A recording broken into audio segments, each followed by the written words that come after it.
Olá, bom dia a todas e a todos. Hoje vamos falar sobre um assunto que tem muita gente querendo saber: simulações de reorganização do calendário escolar. O Carlos Sanches, que é consultor educacional, participa das videoconferências diárias aqui do PVE, é conselheiro do Conselho Estadual de Educação do Paraná e membro do Instituto Campeão Nacional pelo Direito à Educação, foi presidente da Undime Nacional e do Conselho Nacional do Fundeb, coordenou a elaboração e desenvolvimento da plataforma Convive Educação e está aqui hoje para mostrar para vocês simulações de reorganização do calendário escolar. Nesse momento, muita gente querendo entender como organizar os dias letivos. Carlos, seja muito bem-vindo. Muito esperada, muito aguardada aqui a sua conversa de hoje. Bom dia, Carol. Bom dia a todo mundo que está participando aqui conosco. Confesso que eu já estava com um pouco de saudades, Carol, de conversar com todo mundo aqui, porque é muito bom, né, esse vínculo que a gente acabou criando e realmente recebemos muita demanda sobre como organizar. Então, na verdade, nós vamos fazer hoje uma reflexão sobre os cuidados e tudo que a gente precisa fazer sobre essa reorganização e vamos tentar entender como de fato fazer a reorganização, Carol. Bacana, bacana. Vamos soltar então, aproveitar a primeira enquete? Ana Clara, se puder soltar para a gente, a ideia é que a gente possa entender também, do público que está presente aqui hoje, quais são as principais dificuldades para o planejamento do retorno às aulas presenciais. Então, tem algumas opções aí, não temos data definida ainda para o retorno, ainda não estamos planejando esse retorno, reorganização do calendário escolar e relação com as escolas e famílias. Assim que o Carlos terminar a apresentação dele, a gente volta então para os resultados dessa enquete para falar um pouquinho sobre isso. Mas, Carlos, pode começar a sua fala. Obrigada. Legal, Carol. Preparei aqui algumas reflexões para tentar guiar a nossa conversa hoje. Mas, eventualmente, outras questões também são importantes.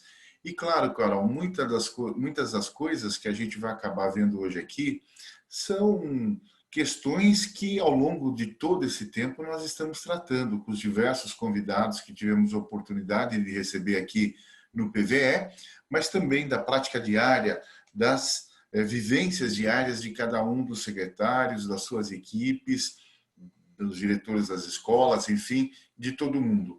Mas eu acho que a gente precisa pensar, quando vai tratar de reorganização do calendário escolar, de junto, em paralelo, ou, se possível for, até antes, pensar num protocolo de retorno às aulas presenciais.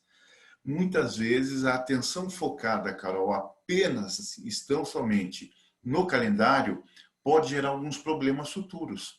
Imagine que, se nós estivermos pensando somente no calendário, só nas questões de que dia vamos colocar ou não vamos colocar aula, a gente vai tomar uma decisão errada, porque a gente não sabe, enfim, quais são os recursos disponíveis que a gente vai ter disponível na nossa rede. E cada um com a sua realidade, cada um com o tamanho da sua rede, com os desafios da sua rede. E não é tão fácil reorganizar o calendário escolar se dentro dessa discussão nós não colocarmos outros componentes.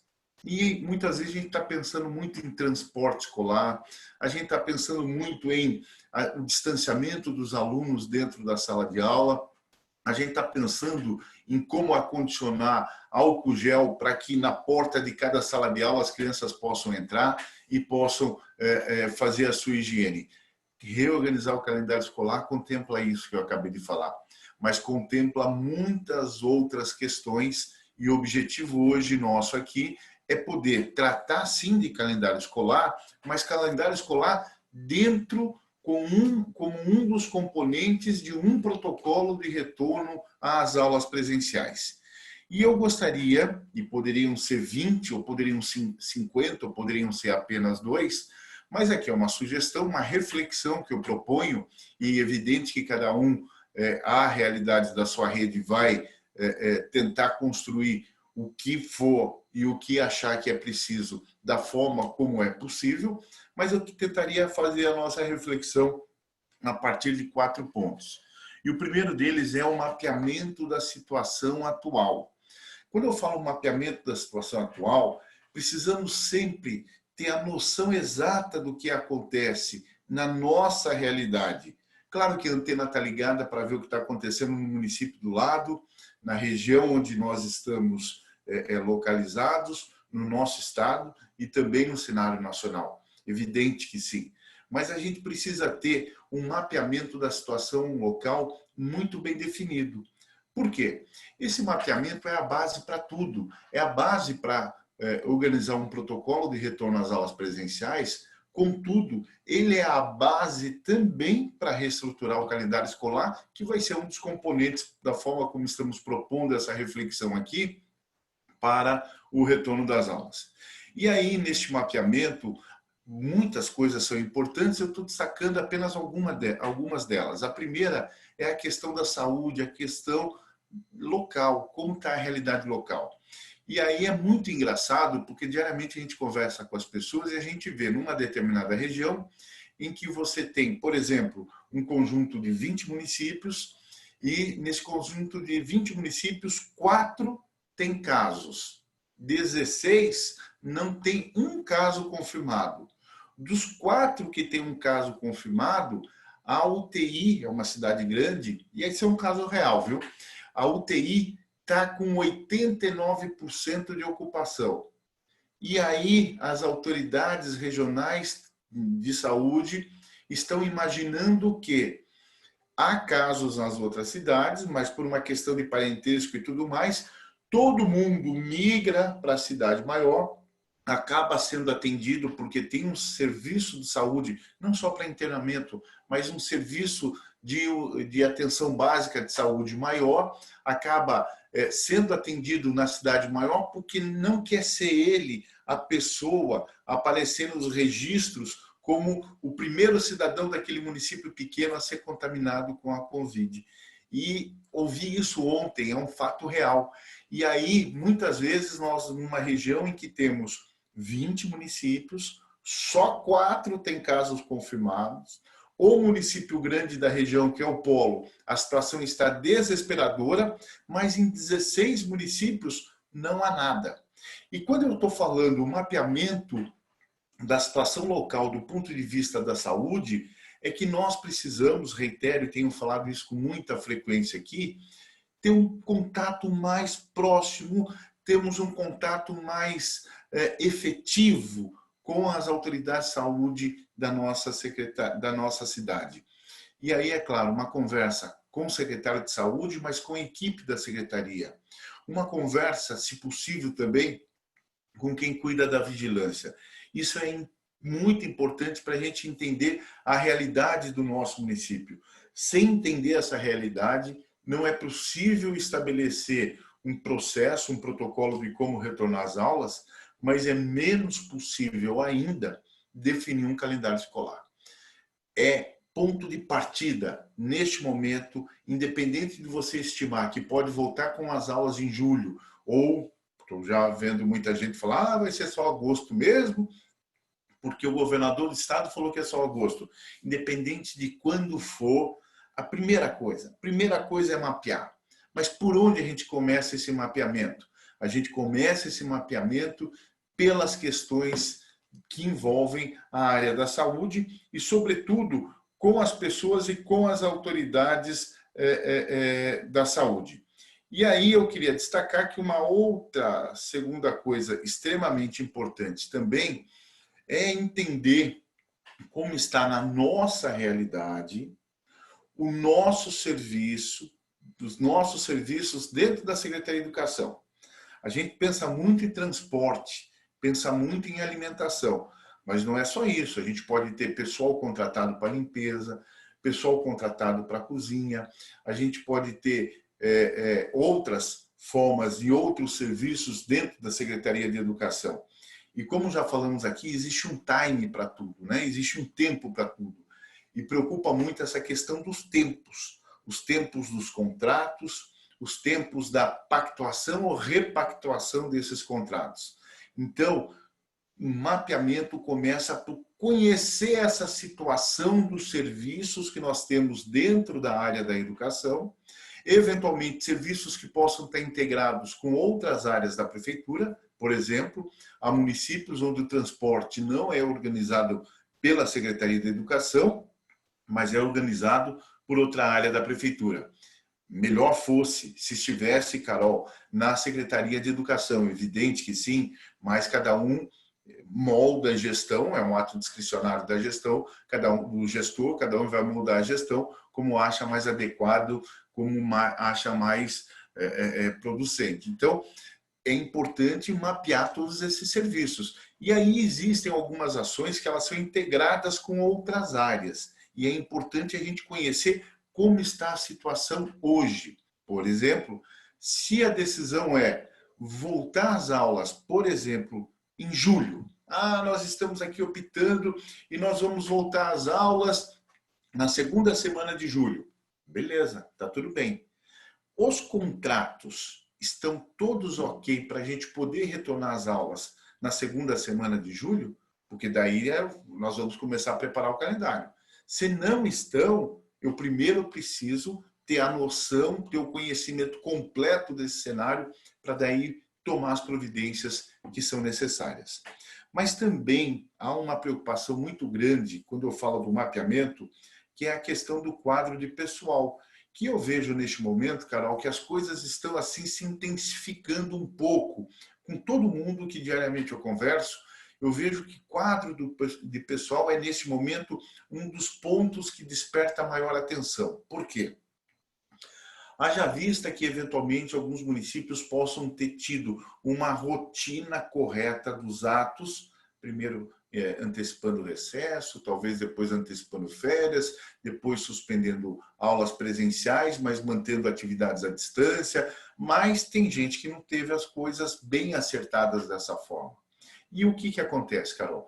Começam a surgir os problemas com o quadro de pessoal agora. E esses problemas poderão se intensificar no futuro e a gente precisa conhecer a situação atual. Porque se eu não mapear isso, eu não tenho condições de reorganizar o calendário escolar, se eu não estiver com o conhecimento do meu quadro de pessoal. Observem o seguinte, eventualmente, algum município pode ter decretado antecipação de recesso de 15 dias, por exemplo, 2 semanas, imediatamente depois, um mês de férias.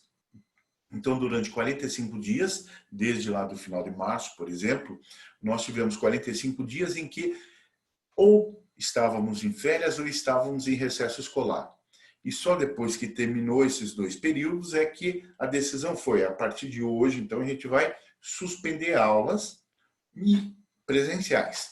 Mas lá atrás, quando estava decretado no papel um decreto do prefeito dizendo que as aulas estavam, que não tinha aulas porque as férias foram antecipadas, a Secretaria de Educação permitiu que as escolas começassem a fazer atividades não presenciais com os estudantes. E os professores trabalharam. E eles trabalharam durante as férias. Eu tenho como reorganizar calendário escolar sem voltar lá atrás e acertar isso? Não. Eu tenho que acertar toda essa questão do quadro de pessoal. Imagina que se oficialmente no papel foram concedidas férias, foi pago 1/3 de férias, não foi pago 1/3 de férias, mas no seu município férias, elas são 30 dias, geralmente férias 30 dias e mais 45 dias de descanso durante períodos que coincidam com o calendário escolar, tudo bem. Mas tem lugar que está escrito na legislação municipal que são 45 dias de férias. Então foram dadas 30. Faltam mais 15 dias de férias para dar para o pessoal. Porém, quando foi dado 30, já tem que ter pago 1/3 de férias lá. Mas para fracionar essas férias que foram dadas, um caso hipotético que a gente está simulando aqui, Carol. Mas se a gente deu 30 dias lá e agora a gente está trabalhando vai ter que trabalhar com mais 15 dias, está previsto na legislação municipal o fracionamento do período de férias? Não também? Então também tem que arrumar a lei municipal. Vocês estão vendo como o mapeamento é importante? É no fio do detalhe que a gente consegue levantar a situação total da nossa rede para daí pensar no calendário. Se nós formos diretamente, eu estou sendo chato, Carol, insistindo nisso, mas se a gente for diretamente discutir o calendário e tratar das questões do calendário, não vai dar certo. Porque vai haver um choque de atos legais, vai haver um problema com o quadro de pessoal, pode ser que existam problemas com serviços que têm que ser executados e não tem contrato cobrindo, ou não tem mais saldo contratual, pode ser que a gente tenha tudo resolvido com contrato e tenha saldo financeiro para empenho, mas não tenha saldo financeiro para liquidação e consequente pagamento. Então, é preciso tomar cuidado com tudo isso. Porém, no mapeamento, Carol, eu acho que como ponto de partida, até para definir calendário, a gente precisa conhecer um pouquinho melhor a infraestrutura das nossas escolas. E no conhecer, não é no achismo. Ah, porque a escola José de Alencar tem 10 salas de aula, eu conheço lá, eu fui lá o ano passado, as carteiras nós trocamos 2 anos atrás, o banheiro reformamos no ano passado, essa escola está ótima. Será que ela está ótima hoje? É preciso conhecer a situação atual. Então, no mapeamento, nós temos que levantar em cada escola, a sugestão que fica é a condição do espaço como um todo, a condição de cada sala de aula, a condição dos ambientes coletivos, eu estou falando de refeitório, estou falando de quadro de esporte, eventualmente pode ter auditório, pátio coberto, outras questões, mas nós temos que levantar também as condições de infraestrutura do prédio. Por exemplo, a gente tem que saber como que está o prédio como um todo, Carol. A gente precisa saber como está, por exemplo, questão de rede de energia elétrica, de comunicação, água, esgoto. A gente precisa conhecer a situação hoje da cozinha, dos equipamentos dentro da cozinha, dos utensílios. Com tanto tempo parado, a gente fez desinfecção de todo esse ambiente e já fez desratização, que precisamos, de acordo com a norma da vigilância, fazer 2 vezes por ano desratização. Já fizemos a limpeza da caixa d'água, que de acordo com a norma da vigilância a gente também precisa fazer. Ah, eu não sabia. Precisamos saber, e aí é claro, tudo que a gente tiver dúvida, Carol, eu vou deixar uma sugestão aqui que é importante, o PVE faz questão de recomendar, por favor, acessem o Conviva, vão lá, hipoteticamente, na área de gestão da alimentação escolar, vamos ver toda a documentação que é necessária, quais os períodos que temos que fazer desinfecção, desratização, limpeza de caixa d'água, tudo isso está previsto em norma. E aí, se a gente não tem isso fácil, fica a sugestão do PVE, que a gente possa acessar o Conviva, que permanentemente está sendo atualizado, mas já tem todos esses conteúdos lá, e na gestão da alimentação escolar, esse item especificamente, a gente vai saber.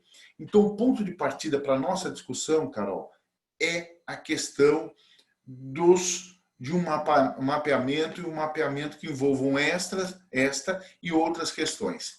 Mas também é preciso, como ponto número 2, nesse protocolo de retorno às aulas, e o calendário está dentro dele, a gente vai ver devagar, com odor aqui, a gente chega lá. O segundo ponto muito importante é uma pactuação.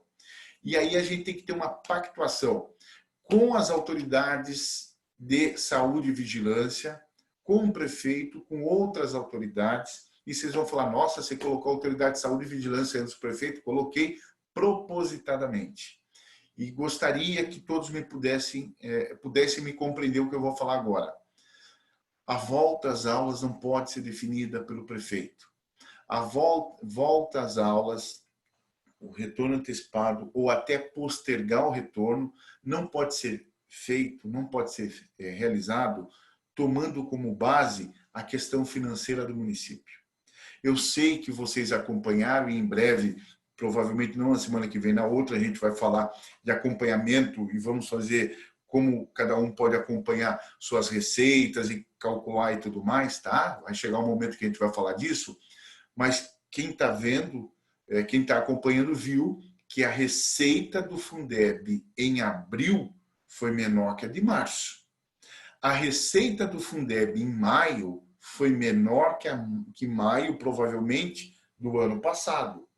Tem lugar que esse menor é pouquinho e tem lugar que esse menor é muito grande.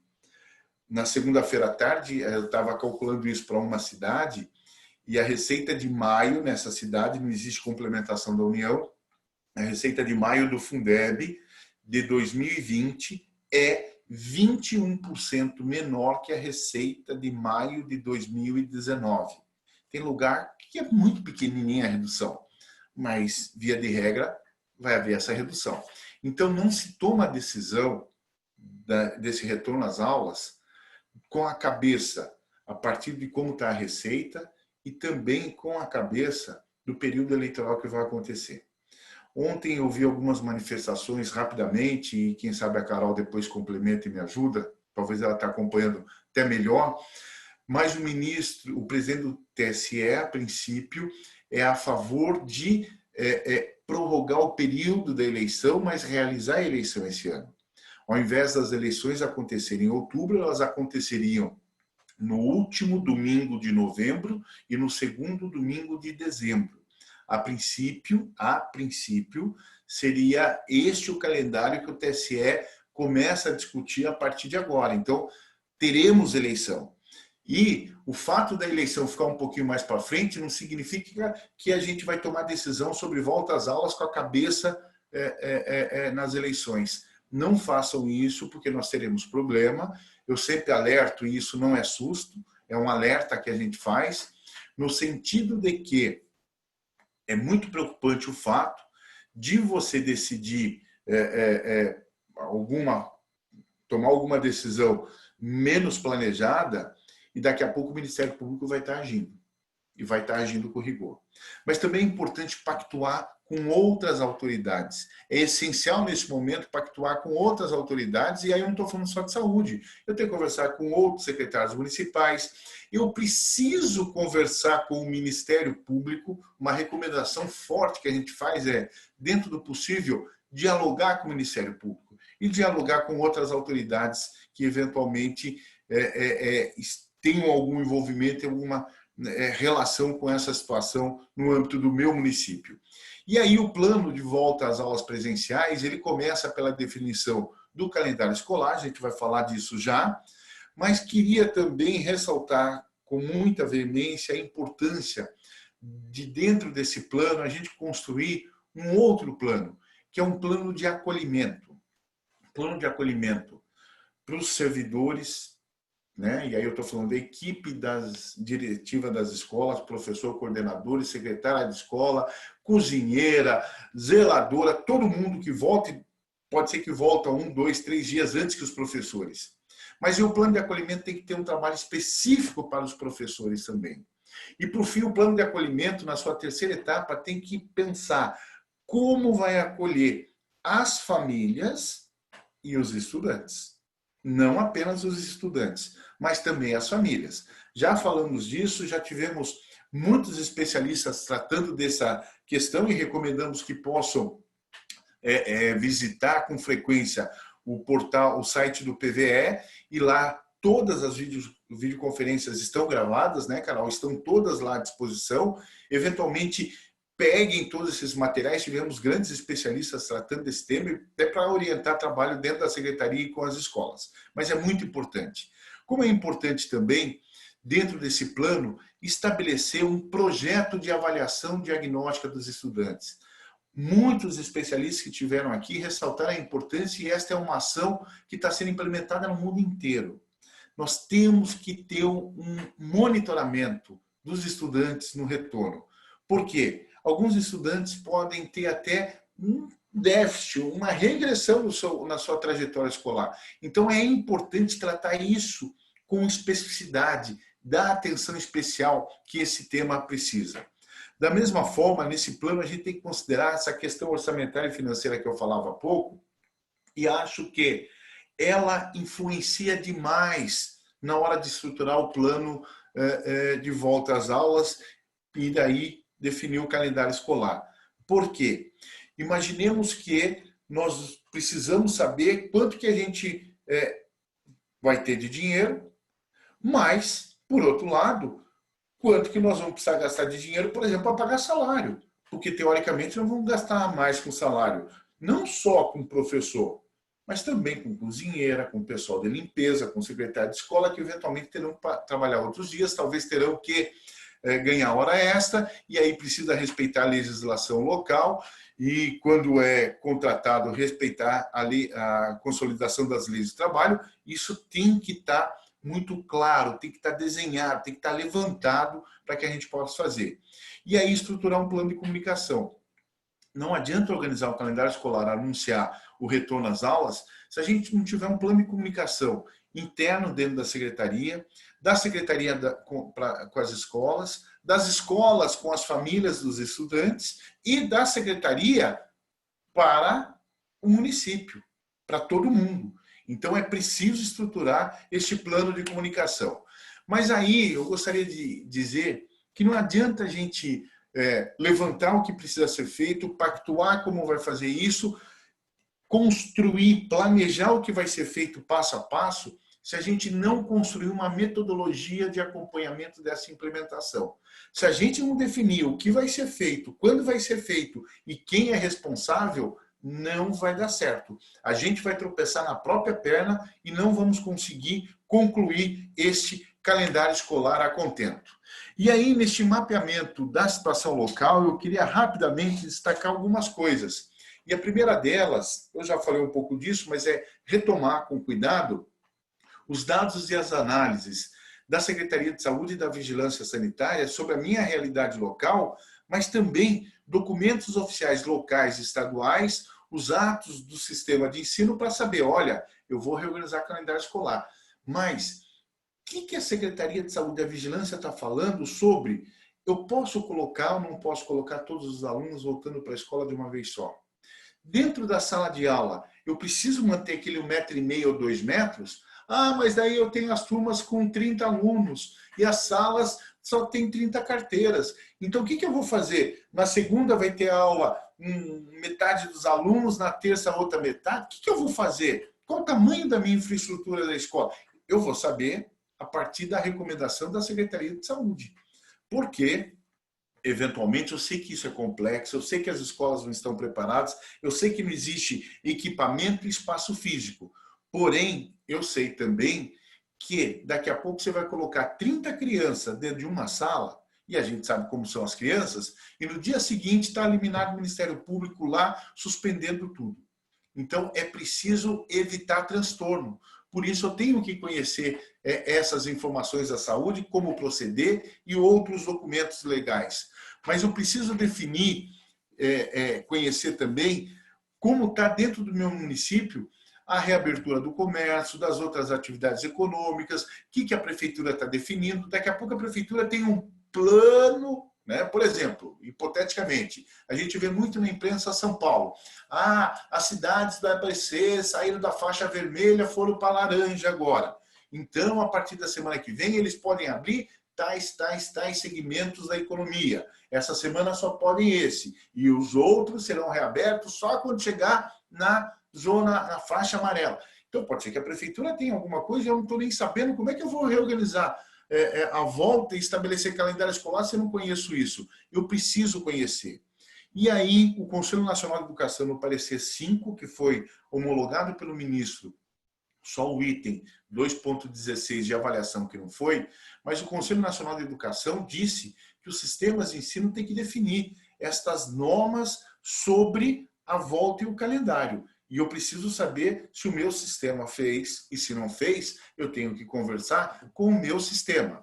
Mas, neste mapeamento da situação atual, eu preciso ouvir as equipes das escolas, eu preciso ouvir as famílias, eu preciso ouvir os conselhos, e é importante que eu também tenha a capacidade de ouvir lideranças comunitárias, religiosas, porque tudo isso vai nos ajudar a construir as situações ideais para desenhar este protocolo de levantamento.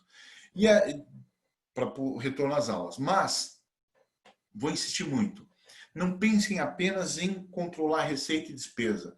Tem que fazer a gestão dos contratos, tem que fazer a gestão dos convênios, que eventualmente possamos ter firmado com instituições e estamos repassando o recurso, né? Ou recebendo o recurso. Mas quando a gente tem lá a PA e outras instituições, a gente tem que conhecer como estão os termos de parceria, os termos de fomento e todos os processos licitatórios.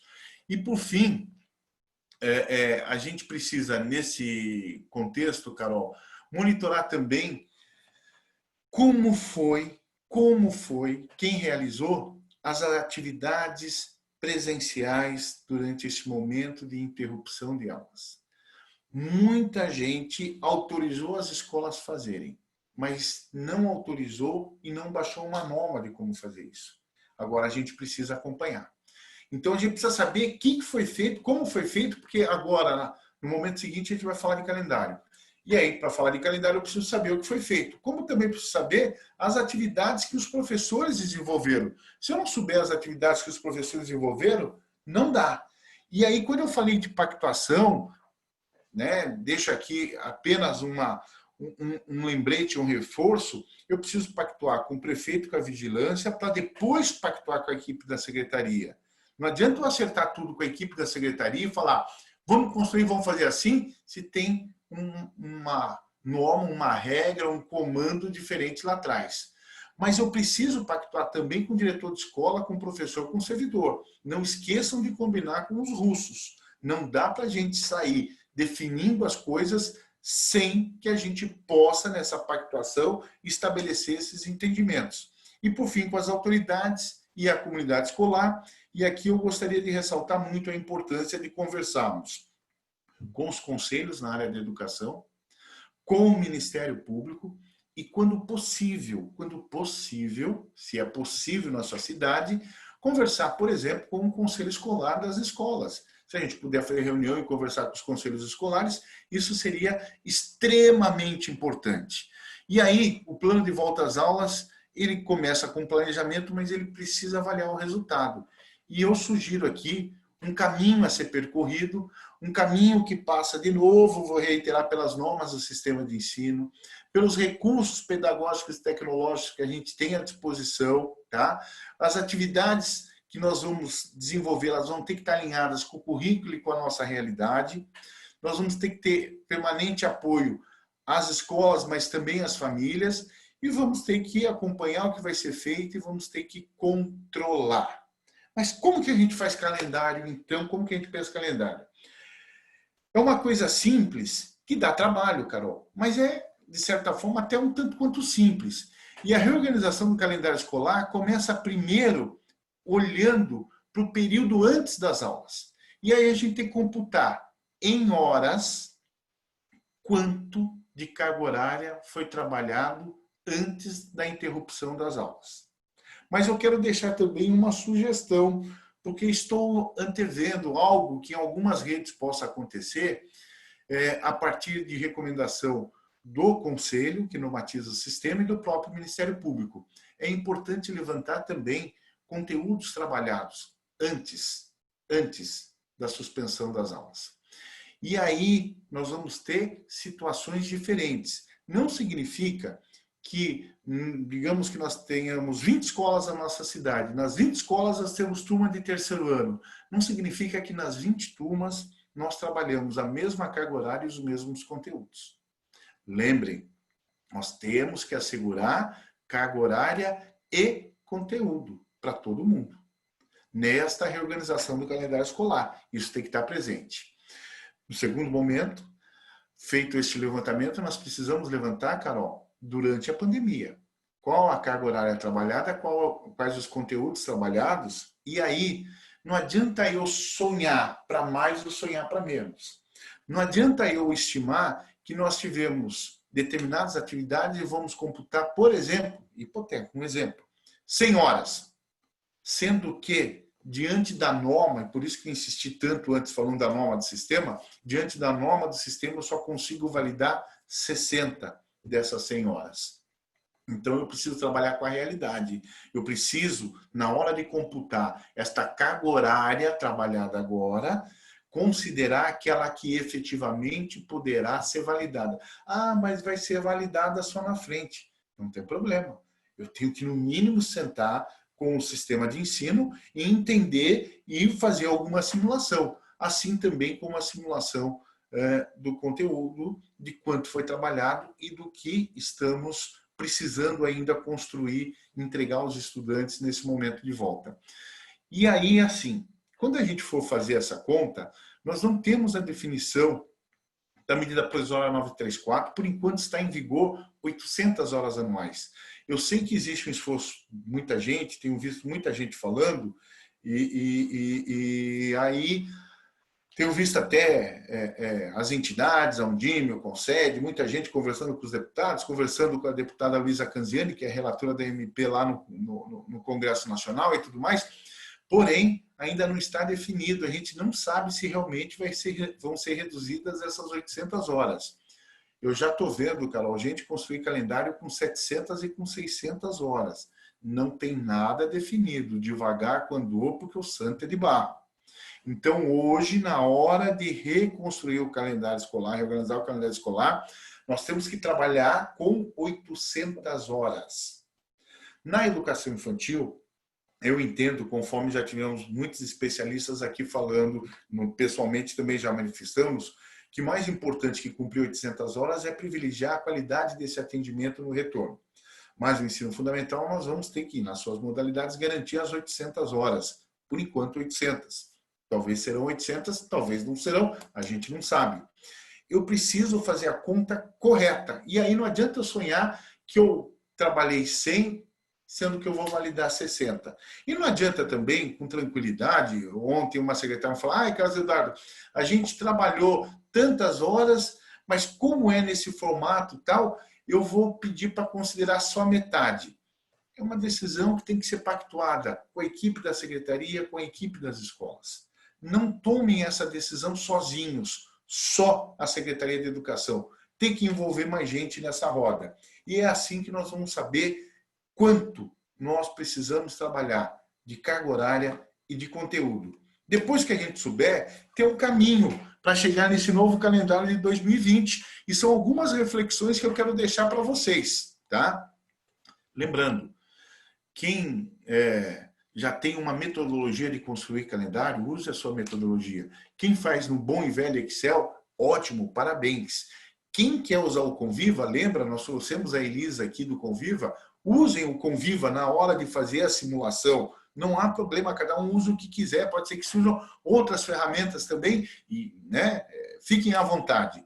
Contudo, para a gente chegar no calendário novo, não esqueçam de lembrar como que se valida o calendário escolar. Por quê? Tem sistema que diz que o calendário escolar é definido pela Secretaria de Educação. Tem sistema que diz que o calendário escolar é definido pela escola. E tem sistema em que o calendário escolar tem que ser submetido ao conselho. Então, tudo começa, o primeiro passo, Carol, para chegar no calendário 2020 é quem, quando e como valida o calendário escolar. Antes de fazer qualquer coisa, primeiro pensa nisso. Depois, lembre de normas que já existam no teu sistema de ensino sobre calendário escolar. Pode ser que tenha lá uma resolução, uma deliberação, um parecer normativo, alguma regra. E depois eu vou compartilhar no nosso grupo do WhatsApp e também, Carol, a gente pode depois mandar para todo mundo aqui, mas lembrar que existem recomendações do Conselho Nacional de Educação sobre isso, e aí eu tenho que lembrar que nem sempre eu vou conseguir, hipoteticamente, validar uma aula de 45 minutos como uma hora aula. Não é bem assim. Devagar quando, porque nós temos outras realidades. Inclusive, Carol, já que aqui tudo é ao vivo, né? Eu estou mandando para você um parecer, como eu não consigo fazer agora, publicar agora porque estou com a minha tela, coloca, por favor, esse parecer de 2007, que é da Lavra, do ex-conselheiro nacional de educação, Carlos Roberto Jamil Cury, que fala sobre essa equiparação de hora e de hora-aula. A Carol está colocando aí no chat, para quem está nos acompanhando, por favor, pode ver, pode ter a noção. E aí, nesse sentido, saiba como são essas normas que existem no teu sistema de ensino e observe essa norma nacional também. Mas existe também uma questão que nós precisamos considerar, que é a carga horária trabalhada antes da interrupção, tá? Mas é a carga horária real. Cuidado na hora de reorganizar o calendário, trabalhar com carga horária diversa do que foi. Eventualmente, órgãos de controle e de fiscalização, os conselhos, podem pedir a comprovação do que foi trabalhado antes. Então, é preciso considerar isso. É preciso também trabalhar e considerar e já saber como você vai validar e ter esta confirmação da validação do período trabalhado durante agora a interrupção das aulas presenciais. Você tem que ter esse controle formalizado. E se a validação pelo sistema de ensino se dará lá na frente, Carol, eu preciso ter tudo isso, né, organizado, bem cuidado para não dar dor de cabeça depois. E a carga horária a ser trabalhada, ela vai ser definida a partir desse cálculo que a gente falou agora há pouco, porém ela tem que ser uma carga horária real. Real. E na hora que eu estou falando de carga horária real, ela tem que estar conjugada com alternativas de organização pedagógica de como a gente vai trabalhar. Por exemplo, semana passada nós vimos na imprensa uma ampla divulgação e muitas manchetes do tipo: Conselho Nacional de Educação libera aulas à distância quando terminar a pandemia. Tá? Essa é uma interpretação que foi tirada do Conselho Nacional, do parecer 5 do Conselho Nacional de Educação. Mas tem conselho municipal, estadual, que já se manifestou, que não. Quando as aulas retornarem, aí só vale o presencial, não pode ser utilizada nenhuma atividade à distância. Outros não falaram nada. Outros podem ser, Carol, que estabeleçam, olha, você pode trabalhar com atividades complementares. Então, estas alternativas pedagógicas é que definirão a forma. Ah, não, eu vou trabalhar só com o momento presencial do estudante na escola. Então, eu vou ter aula sábado, domingo. Ah, mas todo sábado vai pesar. Ah, então eu vou trabalhar. Em agosto, na primeira semana eu tenho aula. Segunda, terça, quarta, quinta, sexta e sábado. E na segunda semana, hipoteticamente, de segunda a sexta. Na terceira semana, eu tenho aula até o sábado também, segunda a sábado. Então, cada um é na sua realidade. Não existe um modelo padrão, enlatado, para que de pronto fale, faça assim. Não, tem que construir a partir da realidade local e considerando que tem escola que vai ser de um jeito, tem escola que vai ser de outro. No fundamental pode ser de uma forma e na educação infantil de outra. Escola do campo de uma maneira, escola na cidade que atende aluno do campo, que mora no campo, de outra. E dentro das escolas, diferentes alternativas para as turmas também. Então, essas alternativas de organização pedagógica é que vão delimitar o que vai ser feito e como vai ser feito. E eu sei, está na cabeça de muita gente, que ela pergunta, ah, mas eu não vi nenhuma norma do conselho, o conselho não fez nada ainda. Converse com o conselho. Ah, mas eu sou rede, estou ligado ao sistema estadual. Converse com a Undime estadual, que provavelmente tem assento no conselho, e a Undime estadual vai te ajudar a definir isso e saber como fazer isso.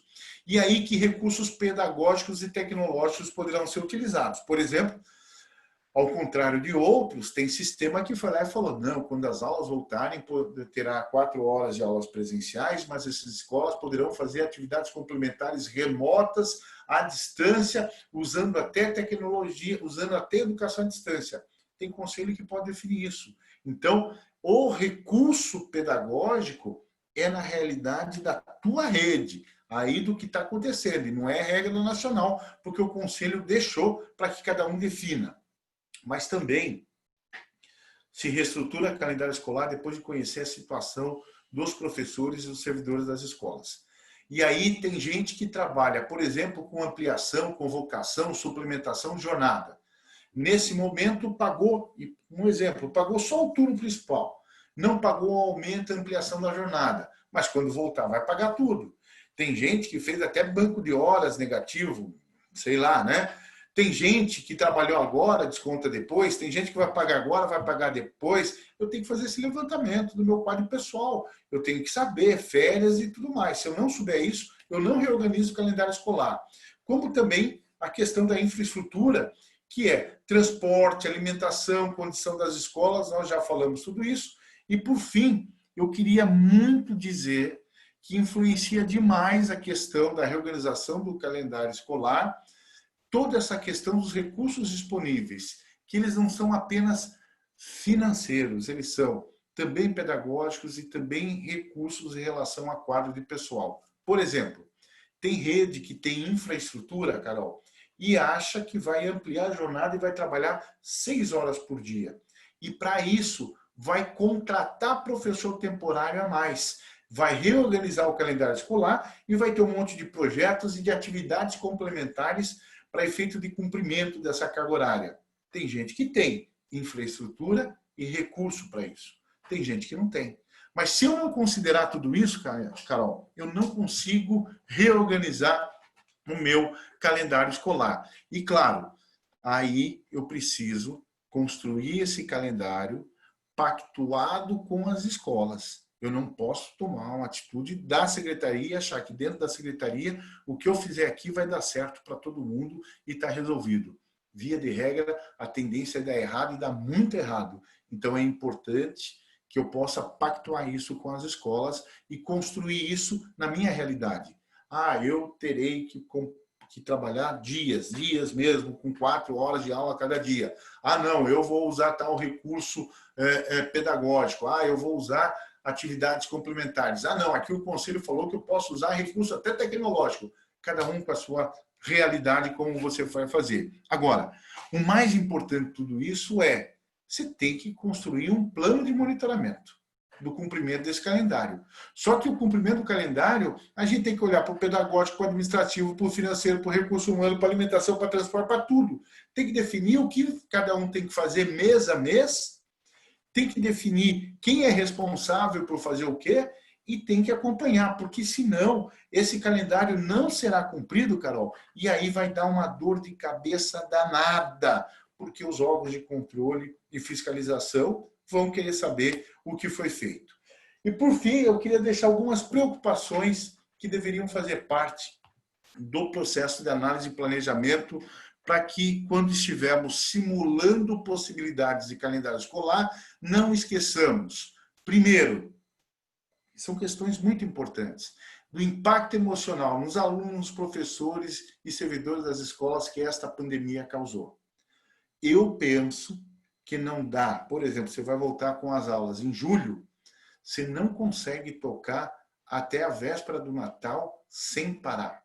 As pessoas poderão, as crianças, os professores, os estudantes, estar submetidos a um forte impacto emocional e talvez vai ter que ter algum momento para descanso, algum momento para novo acolhimento, algum momento para trabalhar a saúde mental, né? Respeito a essas pessoas.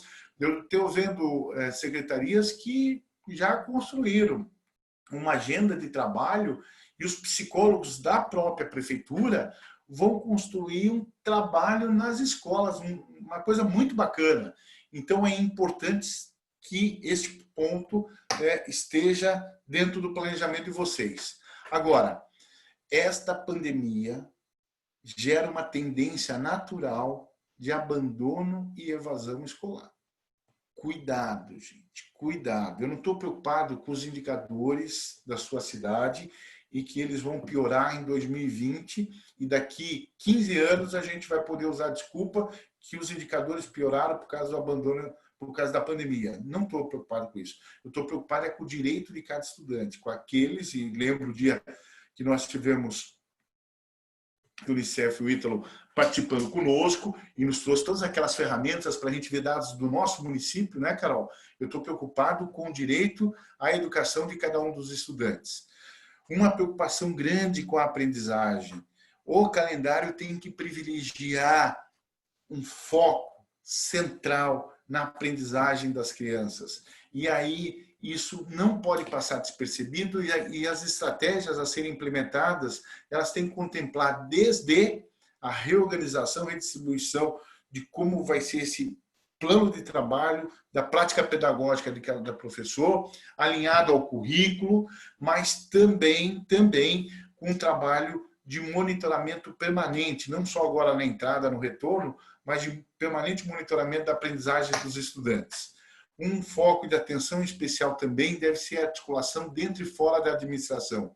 A educação tem que conversar com as outras áreas, da administração, mas a educação tem que conversar com outros setores e segmentos da sociedade. É muito importante que isso aconteça, com representantes e líderes comunitários, religiosos, empresariais, com o sindicato. É muito importante dialogar permanentemente com o sindicato e com outras instâncias e autoridades. Mas também é muito importante que a gente saiba construir um plano de comunicação com a comunidade escolar. Se a gente não tiver um plano de comunicação bem construído, a gente não vai conseguir dar conta de explicar por que o calendário tem o formato que tem, Carol. E o calendário terá um formato que não vai agradar 100% das famílias, vocês sabem disso. Então, se não tiver um plano de comunicação para contar o porquê isso vai ser feito, nós teremos grandes problemas.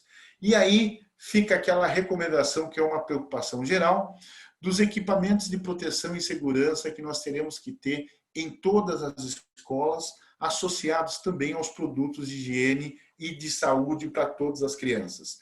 Mais importante do que estar pesquisando agora qual é o totem mais bonito e mais lindo e maravilhoso, porque o prefeito já recebeu 10 empresas mandando material para ele para comprar aqueles portfólios maravilhosos para pôr spray para a criançada passar, né? A mão não precisa nem apertar, já sai ali na quantidade certa. Mais importante que isso é a gente definir com a Secretaria de Saúde e com a vigilância, principalmente, o que tem que ser feito em cada escola. As crianças têm que usar máscara? Ah, muito bem. E aí as crianças não têm máscara para comprar. Quando vai ser o processo licitatório para comprar 2 máscaras por dia, pelo menos, talvez, né, para cada criança? Como vai ser o processo licitatório para comprar álcool gel, para reabastecer esse painel maravilhoso que o prefeito está comprando para pôr álcool gel nas escolas? Como vai ser o processo licitatório para comprar? Quando isso vai chegar? Qual a qualidade? Já fizemos a descrição desses produtos para poder pedir a abertura do processo licitatório, já estimamos o valor. Enfim, gente, não podemos olhar para calendário escolar, concluindo, Carol, eu sou falador demais, não podemos olhar para a reorganização do calendário escolar só querendo saber que dia vai ter aula e quantas horas de aula cada dia. É mais, é o contexto geral. E o que eu fiz hoje aqui foi apenas, de maneira respeitosa, lembrar tudo o que vocês já sabem e fazer uma provocação que temos que ter um olhar mais abrangente sobre o conjunto das questões que estão envolvidas em todo esse cenário, em todo esse contexto, Carol. Legal, Carlos. Não, vale sempre retomar, né? Porque agora são decisões que, enfim, precisam ser muito acertadas, né? Com relação à reorganização de calendário, né? Não dá tempo de errar. Não dá tempo de errar, é a vida de muita gente que está em risco. Então, é preciso começar a fazer esse planejamento para que esse acolhimento também ocorra na hora certa e com a intensidade que a gente precisa, né? Tem algumas perguntas, mas antes eu queria pedir para a Ana Clara soltar o resultado da enquete, para a gente saber um pouquinho sobre as dificuldades, né, que os municípios vêm enfrentando. E aí a gente começa. As principais dificuldades para o planejamento do retorno das aulas presenciais com 70%, que não temos data definida para o retorno. Na sequência disso, com 46%, a própria reorganização do calendário escolar, com 30% a relação com escolas e famílias, e com 19% ainda não estamos planejando o retorno. Esperava, Carlos? Esperava, né? Eu esperava, eu vou falar, né? O tempo vai passando e a gente vai conhecendo as pessoas e acho que a nossa convivência fez eu tentar entender um pouco a cabeça de vocês. E eu estou feliz com o resultado. Sabe por quê, Carol? Ainda não estamos planejando o retorno. Ele teve a menor índice de resposta aqui. Eu achei que isso ia acontecer, Carol. E eu achei também que ia acontecer que não temos data definida como a que mais ia aparecer. Por isso que eu preparei essas reflexões, foi também pensando nessa pergunta, Carol, no sentido de que, embora não tenhamos data definida para retornar, Carol, nós não podemos deixar para amanhã o início desse planejamento que eu acabei de falar hoje. Nós temos que entender que mesmo que as aulas voltem só lá em agosto, eu tenho que começar hoje, porque senão eu vou improvisar. E se eu improvisar, Carol, vai dar errado. Com certeza, Carlos. Tem algumas perguntas que foram sendo feitas lá atrás e talvez você já tenha dado, né, a resposta para elas, mas eu acho que vale a gente colocar as perguntas aqui para, enfim, avaliação e até ver se de repente vale a pena voltar em algum ponto, né? Certo. A Kátia Correia e a Aline Alexandria, elas fizeram as seguintes perguntas. A Kátia, existe uma porcentagem para computar o trabalho remoto? E a Aline diz, existe algum parâmetro para calcular as atividades não presenciais? Que são basicamente a mesma pergunta. Quer voltar nesse ponto, Carlos? Quero sim. A Kátia e a Aline, acho que elas foram muito felizes, porque elas foram nos dois pontos mais centrais da discussão, né? Primeiro, não existe regra de equivalência. A regra tem que ser construída pela secretaria. Nós vimos no parecer do Conselho Nacional de Educação que ficou bastante claro que não há um engessamento. Os conselhos até podem tratar disso no âmbito local, estadual, mas dentro da Secretaria de Educação e na articulação com as escolas que isso vai ser definido, que vai se estabelecer. Então, este patamar de equivalência não existe, isso tem que ser trabalhado. Cada um tem que definir na sua realidade local. E é isso que vai definir o que vai ser trabalhado, o quantitativo que tem que ser trabalhado depois. Eu acho, Carol, e cada um adota uma medida, tá? É evidente. Mas eu acho que a gente precisa ouvir os professores neste momento, porque os professores é que poderão dar um norte melhor. E se a gente conseguisse construir um consenso dentro da rede com as escolas e os professores, a gente estabeleceria um parâmetro de certa forma, de uma convalidação. Tanto trabalhado representa tanto nesse período. Tá? Uma sugestão que eu faço é tentar, na medida do possível, ouvir os professores. Acho que esse é um ponto essencial. Bacana. Tem uma pergunta aqui também agora, da Soraya Maria. Ela diz assim, na saúde os governadores tomaram as rédeas, pois sabemos da situação do Ministério da Educação e do governo federal, que criam mais polêmicas do que soluções. Não seria interessante que a Secretaria do Estado da Educação e outras parcerias também se unissem e estudassem algumas normatizações comuns, respeitando, claro, a diversidade de cada estado? Importante sua colocação, extremamente interessante. Poderia ficar até como recomendação para que a gente pudesse procurar autoridades em nível estadual para fazer, mas acho que você coloca os limites dessa possibilidade, que é o respeito à especificidade local. Eu fico muito preocupado quando eu vejo uma Secretaria de Estado que quer impor, e tratamos disso naquele dia com a presença da presidente do Conselho aqui, e ela quer impor uma norma para todo o Estado, sendo que as realidades dentro de cada município são diferentes. Imagina a realidade entre um município e outro. Se dentro do município já é diferente, imagina entre um e outro em nível estadual.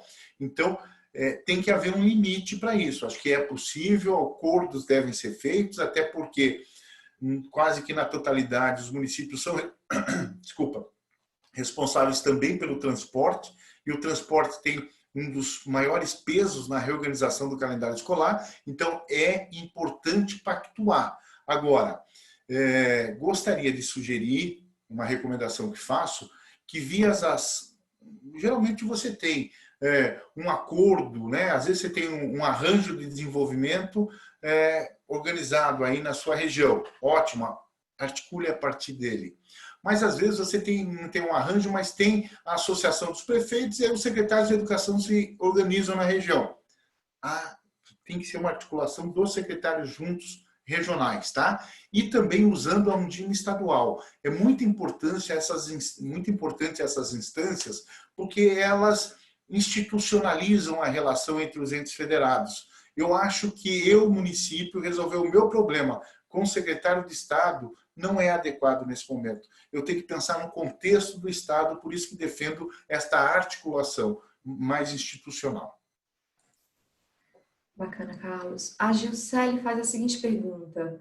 Gostaria que o professor Carlos explicasse melhor sobre o cumprimento das 800 horas. O parecer número 5 não flexibilizou para 60%? Não, olha só. O parecer não poderia flexibilizar algo que está previsto em lei. Somente lei pode mudar as 800 horas. O que o parecer trata é, especificamente na educação infantil, aquilo que está previsto no artigo 31, inciso 4º da Lei de Diretrizes e Bases da Educação, que diz para a educação infantil a frequência mínima é de 60%. Contudo, preciso lembrar que, embora se estabeleça essa frequência mínima, isso não quer dizer que você pode reprovar a criança dentro da educação infantil. E isso não quer dizer que a criança que não tenha atingido 60% na pré-escola não possa ir para o ensino fundamental. Por quê? Dentro da creche, ou da creche para a pré-escola, ou dentro da pré-escola, do pré-1 para o pré-2, ou mesmo da pré-escola para o ensino fundamental, duas coisas nós precisamos lembrar que a legislação é muito clara, o artigo 31 da LDB. Primeiro, existe essa frequência mínima até para criar esse vínculo entre a criança e a sua família com a instituição de ensino. Mas isso não quer dizer que eu vou poder reprovar uma criança por falta.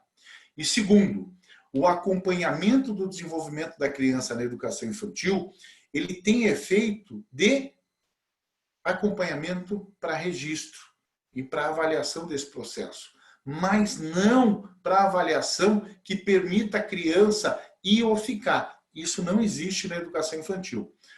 O parecer número 5, ele diz que nós temos que respeitar a carga horária e existe essa diferença para a educação infantil. Só no momento da votação da medida provisória 934 é que nós sabemos se haverá ou não mudança nas 800 horas. Legal, Carlos. A Sandra Rodrigues, ela pergunta como tem sido pensado o retorno da educação infantil e creches, uma vez que o contato físico com as crianças é imprescindível e a utilização, por exemplo, de máscaras é complicada. Olha só, na medida que sobra um tempo, eu tenho tentado acompanhar como isso está acontecendo em outros países, né? Eu não vi ainda em nenhum outro lugar uma regra, uma norma que todo mundo, de criança mais nova, até 3, 4 anos de idade, que houve decisão que todo mundo pudesse voltar. Pelo contrário, na maior parte dos países da Europa, são as famílias que decidem. Mas a volta está sendo recomendada para as crianças maiores, geralmente 4, 5 anos, com as famílias decidindo quando voltam. E tenho visto também, nas matérias que tenho acompanhado pela imprensa, uma grande preocupação das famílias. Inclusive, muitas famílias estabelecendo que a criança vá um dia por semana, 2, 3 dias por semana. Tem gente que trabalha e precisa que vai todo dia.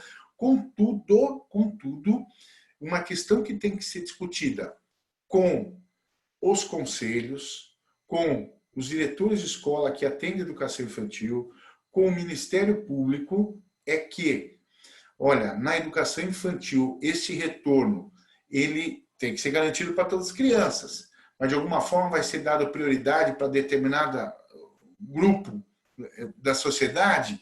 Este grupo tem que tomar esses cuidados, porque Secretaria de Educação não vai você baixar uma resolução lá, só pode voltar crianças das famílias, das mães que trabalham. Isso vai desaguar na justiça, vai dar uma confusão danada. Por isso que eu estou defendendo um grupo para analisar isso com a presença do Ministério Público e para uma pactuação. Por isso que eu insisti tanto em pactuação, Carol. Não tem resposta fácil, né? Infelizmente, para esse público que é o mais afetado, né? Porque você não consegue colocar uma máscara numa criança pequena, você não consegue obrigar a estar lavando a mão o tempo todo, né? E muitas vezes são muitas crianças para poucos educadores. Então, é praticamente impossível contornar isso nessas circunstâncias, né? Bom, o Rony, ele fez algumas proposições e ele quer saber quais são as suas considerações sobre as proposições que ele fez. Ele diz assim, é importante que se estabeleça também uma pactuação com os pais e responsáveis, um termo de corresponsabilidade que garanta as condições para acesso presencial do aluno à escola, cuidados com a saúde e apresentação pessoal. E será necessário também um processo de reeducação comportamental ou seja, disciplina para todos, como práticas inerentes ao cotidiano que deverão constituir regras e regulamentos para melhor convivência e segurança no ambiente escolar. O que você acha sobre isso, Carlos? Você acha que realmente é necessário criar novas proposições para esse retorno? Eu acho importante, de novo, você tratou de uma coisa que se chama pactuação, né?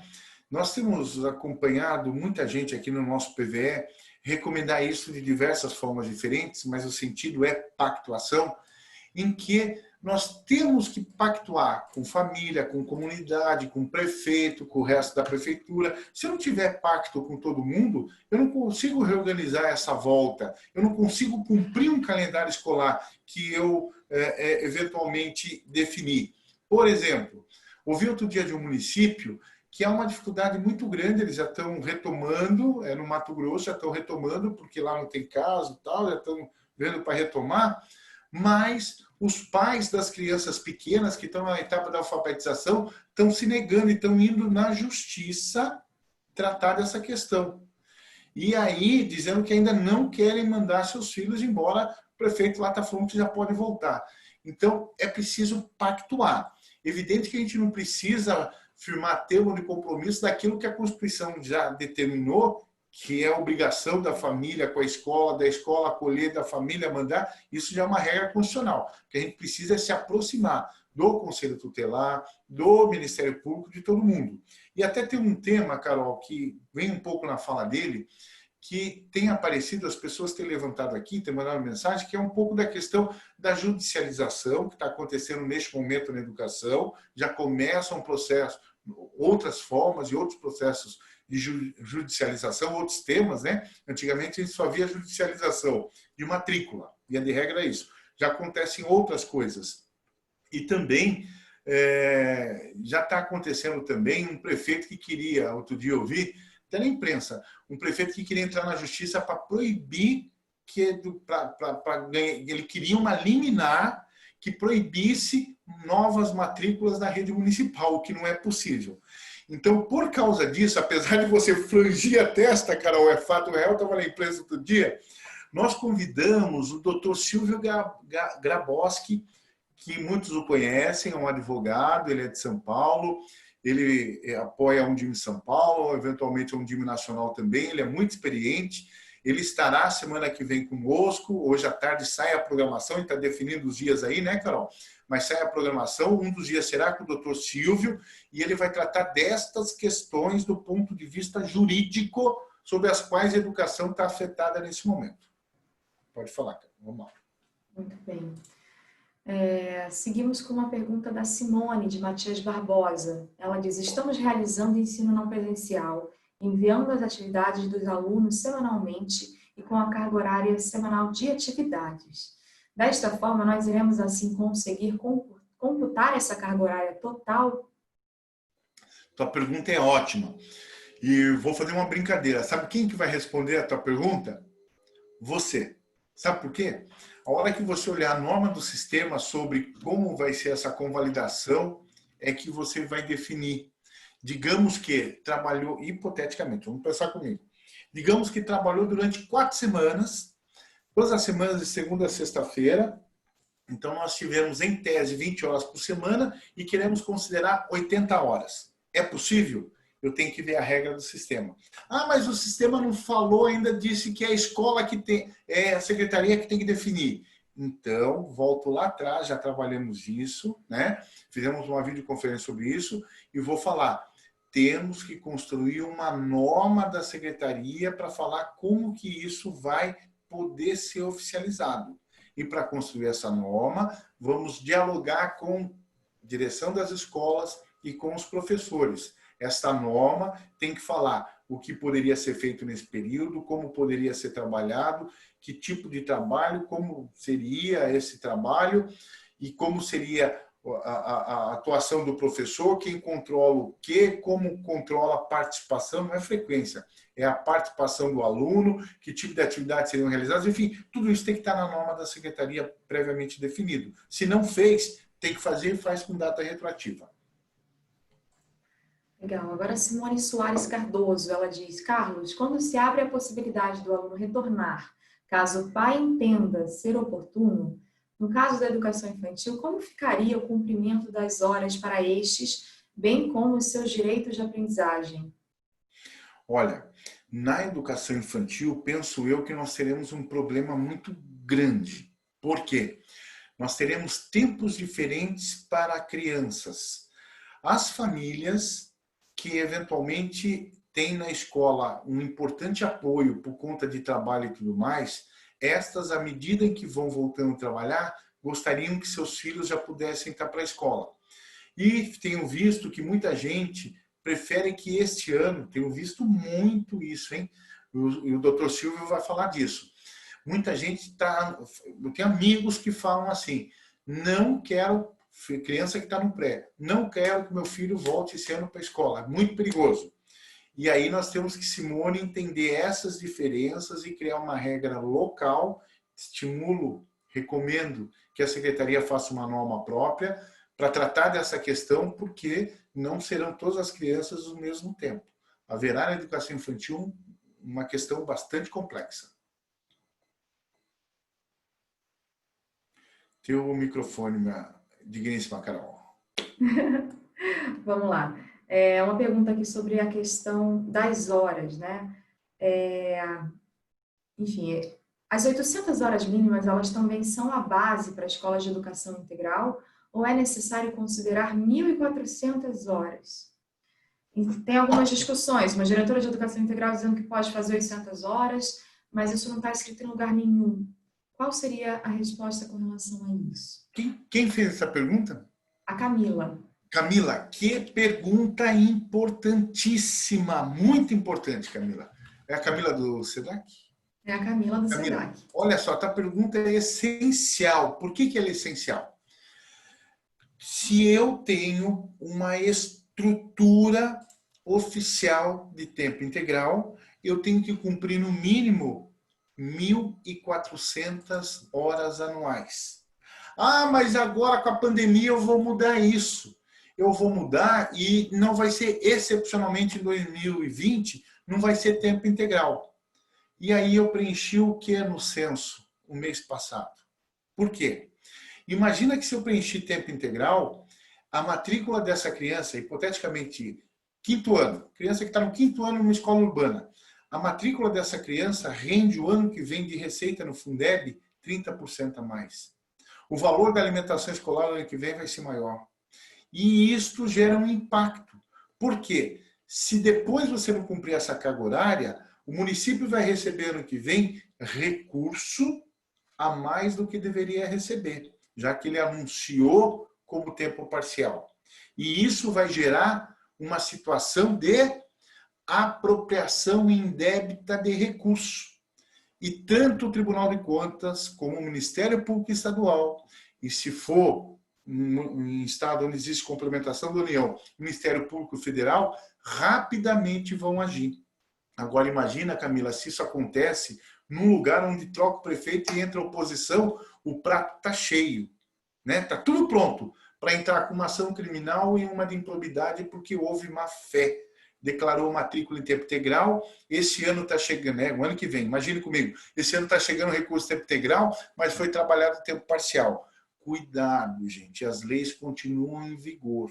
As leis continuam, todas elas em vigor.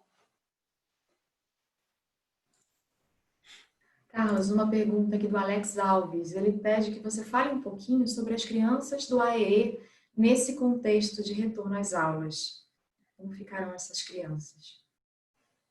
É complexo, né? Nós tivemos a Carla participando em 2 momentos conosco aqui, foram maravilhosas as reflexões que ela trouxe aqui. Recomendo para quem não pôde ver que procure, assista a esses 2 webinars que nós fizemos com a presença da Carla Malk aqui, foi maravilhoso, né? Mas eu quero dizer o seguinte: nós temos que definir calendário escolar para a AEE, tá? Respeitando a criança na sua realidade. Por quê? eventualmente nós teremos problemas de cumprir trabalho de atendimento educacional especializado, que acontece no contraturno e tudo mais, por problemas que serão gerados e que no passado não tínhamos, da própria família, ou de transporte, ou outros até. Então, na hora de definir isso, eu sei que dá trabalho, viu? Não é fácil, mas a gente vai ter que ver aluno a aluno, definir o tipo de atendimento, tipo de reorganização de calendário e como isso vai ser implementado, aluno a aluno, incluso e do AEE. Não dá para ser uma regra para toda a rede, mesmo que tua rede seja muito pequena. Legal, Carlos. Olha, uma pergunta atrás da outra, não para, viu? A Carla do Carmo, ela pergunta: a normatização municipal dita agora sobre estas regras. Isso é feito por decreto, por portaria? De que forma? A normatização dita agora sobre essas regras. É feito por decreto. Tá. Nós estamos falando de regras. Eu perdi meu raciocínio. Eu não consegui emendar o raciocínio, Carla. É a Carla do Carmo, né? Carla do Carmo. Alguma regra que eu falei ali atrás. Talvez era da regra que eu falei que a secretaria teria que definir e tal. Talvez seja isso. Se não for, nos corrija aqui, Carla. Tá. Obrigado, Carla. Então vamos lá. É bom, né? É rápido, todo mundo interage. Obrigado, viu? Olha só, acho eu que acho que qualquer não. Toda a Secretaria de Educação tem que ter uma regra sobre atividade, independente da norma do sistema estadual, do sistema municipal. Toda a secretaria tem que ter uma norma sobre como implementar essas atividades não presenciais neste momento agora, de interrupção de aulas presenciais. A regra definida pela secretaria. Penso eu, defendo eu, é minha opinião, que isso não é matéria que deveria ser regulamentada pelo prefeito. Por quê? Porque isso é muito específico. Isso, para mim, é norma tão específica que é apenas da alçada da Secretaria de Educação. Então, eu não sei se é uma portaria, se é uma resolução, que geralmente deveria ser uma resolução, a Secretaria tem que ditar, tem que estabelecer essa regra. É muito importante, Carla, que a Secretaria faça. E se não fez, que faça com data anterior, retroativo. Faça agora, mas diga que os efeitos são retroativos a tal período. E na hora de construir, cara, fica a minha sugestão, eu sei que eu sou chato, embora seja uma rede municipal que está ligada ao sistema estadual, traz o conselho municipal para discutir junto, traz os diretores das escolas para discutir junto e construir essa regra. Não faz uma regra de dentro da secretaria, porque a tendência de dar errado é muito grande. Tem uma pergunta aqui da Luciana Francischini, do SEMPEC, que ela diz assim: suponha que o município defina de forma pactuada um calendário reorganizado para 2020, supondo também que isto vai impactar o ano letivo de 2021. Até quando este calendário pode ser ajustado retroativamente? Há um limite para essa edição? Olha só, talvez eu consiga entender tudo e talvez não. Vamos lá. Eu vejo que... um abraço, Sueli, estou vendo aqui, o pessoal mandando um abraço. Eu vejo que o calendário escolar, ele começou lá em determinado período em 2020. Então, é dali para frente. Hipoteticamente, digamos que a gente começou as aulas no dia 15 de fevereiro. Então, o calendário de 2020, ele começou em 15 de fevereiro e ele poderá terminar em dezembro, ele poderá terminar em janeiro, ele poderá terminar até fevereiro. Por quê? Existe norma já do Conselho Nacional de Educação que diz que o calendário escolar não precisa coincidir com o ano civil. E isso também está previsto na Lei de Diretriz e Base da Educação. Tá? Então, ele começou lá. E ele vai ser reorganizado. Você vai ter um formato final de calendário de 2020, em que teve o tempo antes da parada, durante a parada, após a parada, mas tudo isso integra um único calendário. Né? O que a gente vai fazer a partir de agora não é um calendário novo. É importante essa sua colocação, viu? Essa pergunta tua foi boa.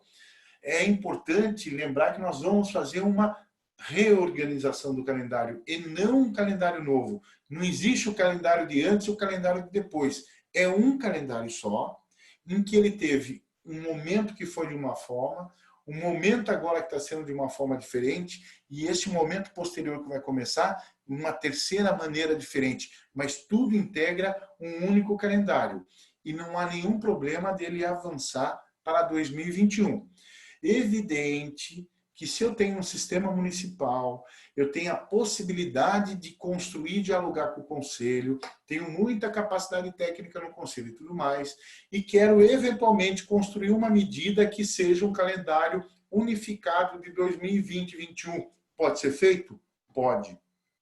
Ah, mas eu sou uma rede e estou ligado ao sistema estadual. Posso fazer? Só se o Conselho Estadual liberar. Senão, não pode. Só que quem quiser fazer um calendário 2020-2021 organizado, vai que alguém queira, lembre que você tem que pensar. Na criança que é transferida de uma escola para outra dentro da rede, a criança que é transferida de uma escola privada e vem para a rede municipal, a criança que é transferida para outro município. Você tem que pensar também na criança que termina o 5º ano e precisa mudar de escola, na criança que termina o 9º ano e precisa mudar de escola. Tudo isso tem que estar contemplado. Carlos, a gente já está chegando ao fim da nossa videoconferência, 11h26. Entretanto, eu tenho mais umas 6 perguntas para fazer. A gente segue, acho que mais umas 2, né? E depois a gente encerra.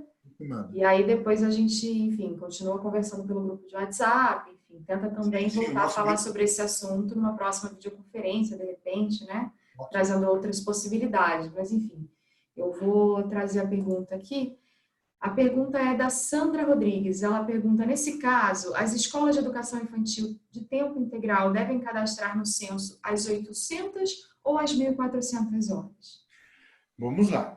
Se a escola tem uma proposta pedagógica aprovada no sistema de ensino para tempo integral e a partir de agora ela quer trabalhar tempo parcial, tem que ir no sistema de ensino e mudar esta autorização de curso que foi autorizado para tempo integral e não para tempo parcial. É a primeira coisa.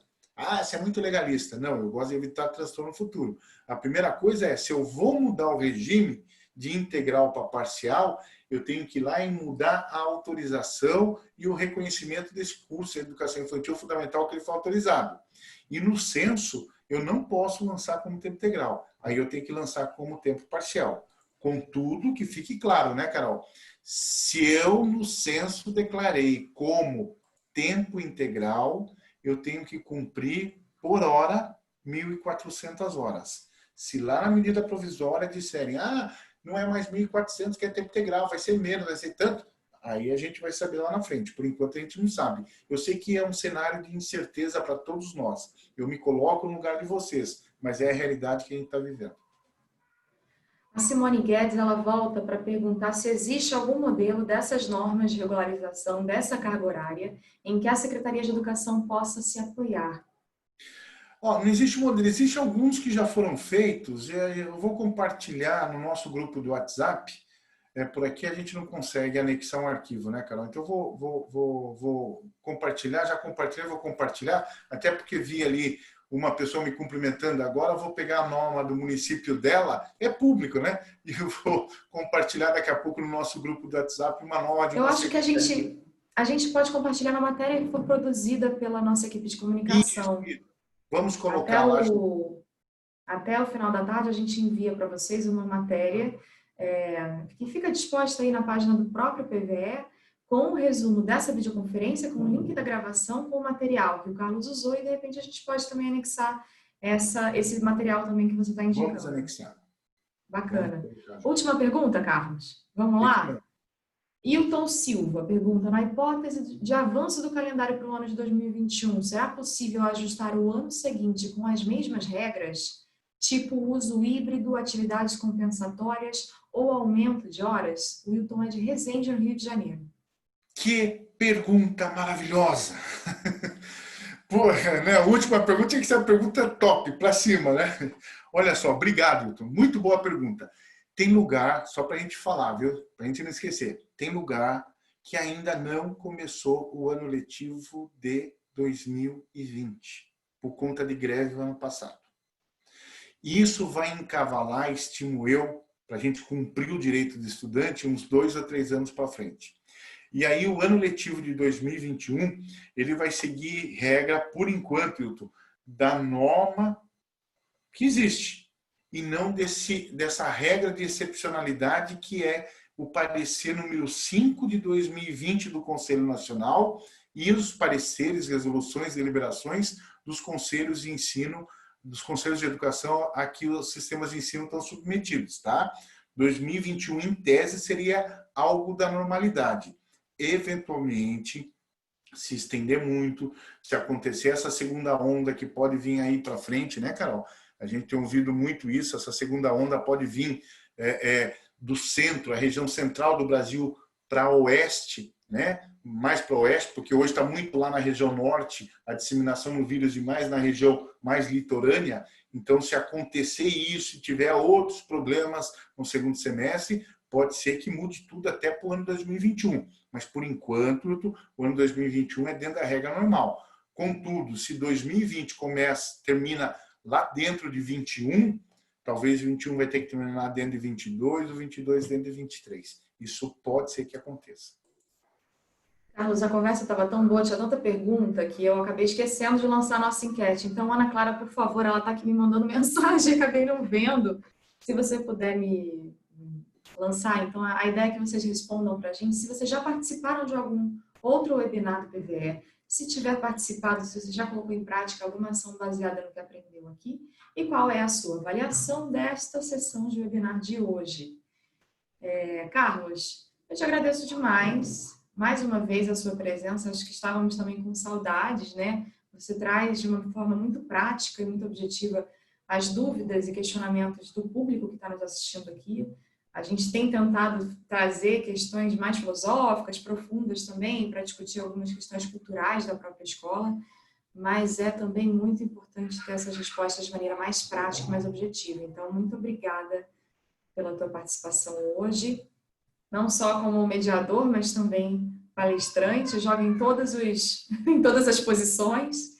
E queria deixar uma última palavra para você e pedir para encerrar também, já chamando para a semana que vem, né? Porque, afinal de contas, por conta do feriado, quinta e sexta-feira, a gente não vai ter sessão de webinar e teremos na próxima semana. Então, olha só. Primeiro, eu matei a saudade. Eu estava morrendo de saudade de conversar com todo mundo, né? A gente fica acompanhando e mediando, às vezes, e estava com muita saudade. Então, muito bom. Obrigado pela participação de todo mundo. Nós vamos divulgar à tarde o calendário da semana que vem, apenas por um problema que a gente tem uma questão importante a ser definida e que a gente já quer trazer um assunto novo a semana que vem. Então, dependemos aí de uma data de um palestrante aí, mas à tarde já sai.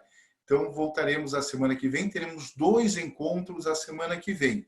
Esses materiais serão compartilhados no grupo do WhatsApp, a gente pode continuar essa discussão e teremos daqui para frente a continuidade e vamos trazer, né, Carol? Está dentro do nosso planejamento essas abordagens específicas também, sem esquecer as reflexões que são essenciais, mas essas questões práticas do ponto de vista da gestão. Obrigado mesmo por todo mundo participar. Aproveitem amanhã o feriado, descansem um pouco. É muito importante. Carol, brigadão. Obrigada, Carlos. Obrigada a todas, a todos. Um ótimo feriado e um ótimo final de semana a todos vocês. E voltamos a nos ver, então, na próxima semana. Tudo de bom? Até mais. Tchau, tchau, gente.